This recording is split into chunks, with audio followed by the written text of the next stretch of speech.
Hi, now we will discuss how weather influence earthquakes. Okay, first off we're going to start with heating and cooling. If you take an iron ball that just passed through the opening in a bottle and you heat that iron ball up, you will notice it doesn't fall into the bottle anymore. The reason why is everything, when it's heated up, it expands.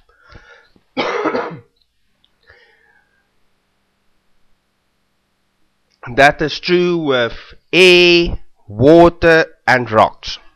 So basically, when you zoom in on the fault line itself, when the rock on this fault line is heated up, it expands and the fault line presses more tightly against each other.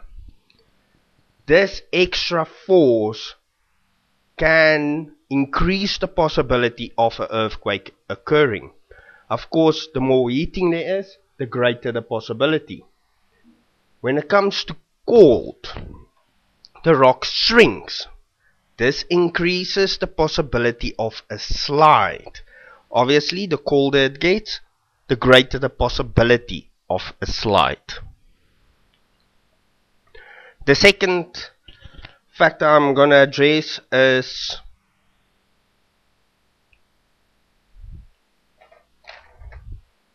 weight displacement. Okay, I have two examples for you here.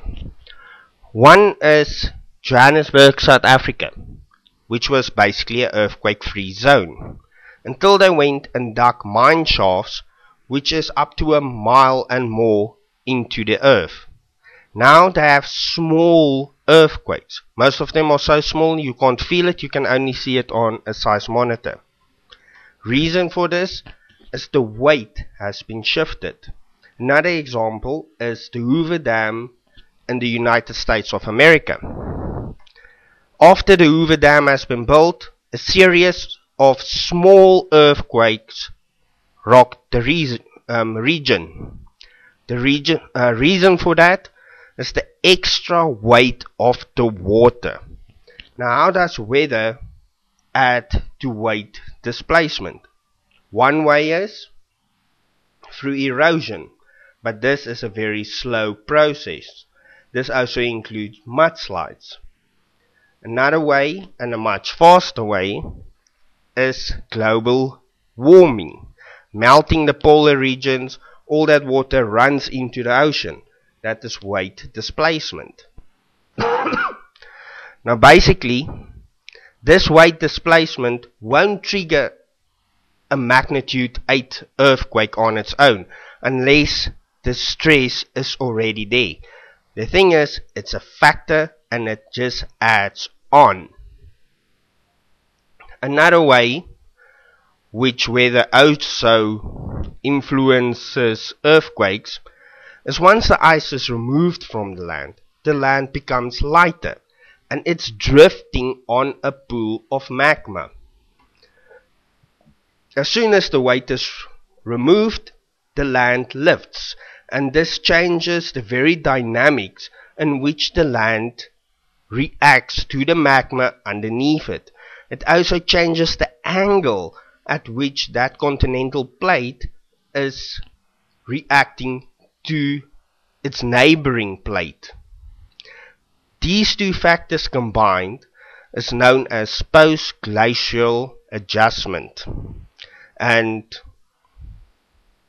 you can learn more on this subject by visiting Believers Underground. This is kind of one of the specialities.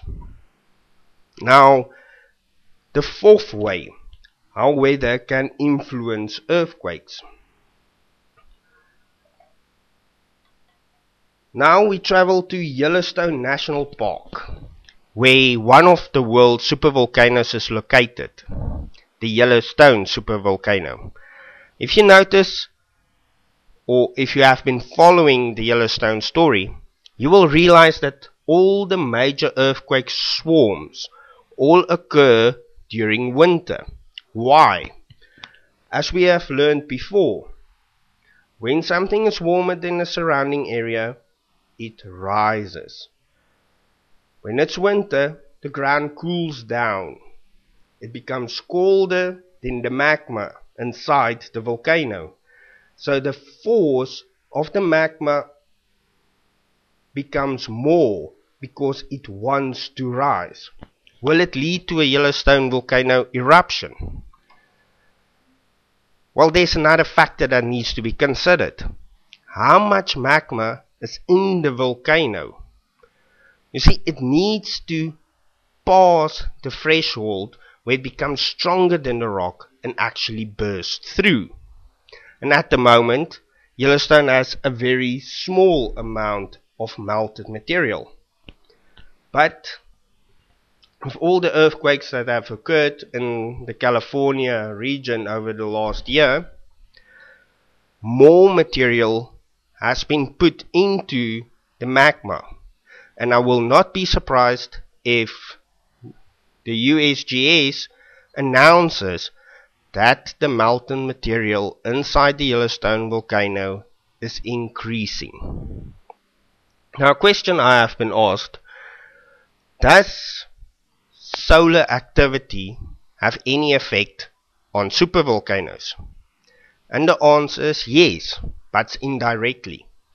Number one, we know that low solar activity triggers cold weather, like the mini ice age we had during the Middle Ages.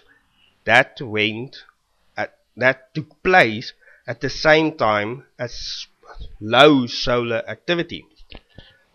Now the opposite is also true.